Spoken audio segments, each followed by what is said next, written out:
উত্তরপ্রদেশের প্রয়াগরাজে আজ বিরোধী দলনেতা রাহুল গান্ধীর ছাত্রদের সঙ্গে মতবিনিময় কর্মসূচি ঘিরে তৈরি হয়েছে রাজনৈতিক উত্তেজনা।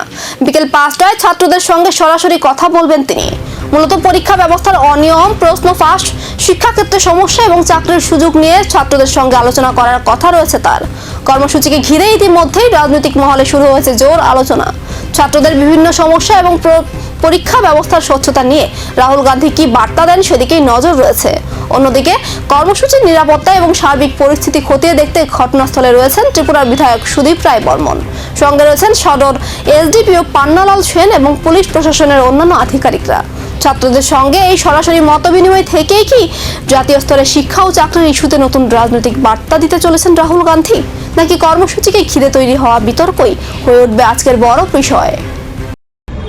রাহুল গান্ধীর ছাত্র কার্যক্রম যুব কংগ্রেস তরফ থেকে এখানে এলইডির মাধ্যমে সরাসরি সম্প্রচার করার কথা।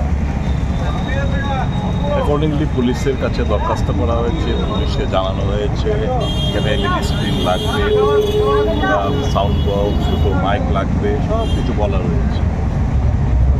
অ্যাকর্ডিংলি এখানে একটা টেম্পোরারি একটা স্টেজ, এলইডিটা ভারী, তার জন্য এখানে একটা মঞ্চ মতো করা হয়েছে, জাস্ট এলইডিটা প্লেস করা যায়। এটা তো আর দড়িতে আমরা ঝুলিয়ে রাখতে পারবো না, তার জন্য একটা বেস চাই, একটা বেস করা হয়। পুলিশ প্রশাসন মিউনিসিপ্যালিটির তরফ থেকে এসে বলছে যে না, করতে দেওয়া হবে না, ভেঙে ফেলুন, দিয়ে যান, পারমিশন দেয়নি, হবে না। এটা গণতন্ত্রের রাষ্ট্র নাকি? আমরা পুলিশকে জানিয়েছি, পুলিশ আমাদের সঙ্গে কালকে কথাবার্তা বলেছে, সব কিছু ঠিকঠাক, হঠাৎ করে এসে বলবে হবে না।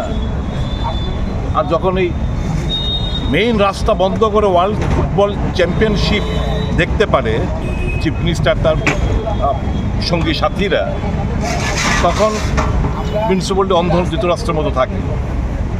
অন্যান্য পার্টির যারা মঞ্চ করে আমি বলেছি আমাকে রেজিস্টার দেখান, পার্টি ইন পাওয়ার। ছাত্রদের প্রশ্নের মুখে রাহুলের উত্তর, শিক্ষা ও চাকরি নিয়ে আজ কি বার্তা আসে, এখন সেদিকেই নজর।